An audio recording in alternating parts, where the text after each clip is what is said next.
তুমি কি জানো উম্মত, আমি 23টা বছর টানা তোর জন্য কেঁদেছিলাম। আমি এমন কাঁদা কাঁদছি রে উম্মত তোদের জন্য। এশার নামাজের পরে দাঁড়াইছি, ফজরের আজান পর্যন্ত আমি আমার মালিকের কাছে তোদের জন্য, উম্মতের জন্য চোখের পানি ফেলে কাঁদছিলাম। আমার এত চোখের পানি তোর দিল গলাইতে পারলো না।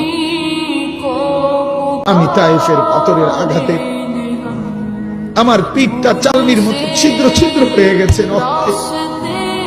আমি বুকে পেটে 2টা পাথর বাঁধছি ক্ষুধার কষ্টে। আমি উহুদের দান শহীদ করা রক্তে উহুদের ময়দানে পড়েছিলাম বেহুশ হয়ে। আমার ঘরের চুলায় 3 মাস রান্নার জন্য কোনোদিন চুলায় আগুন জ্বলে নাই।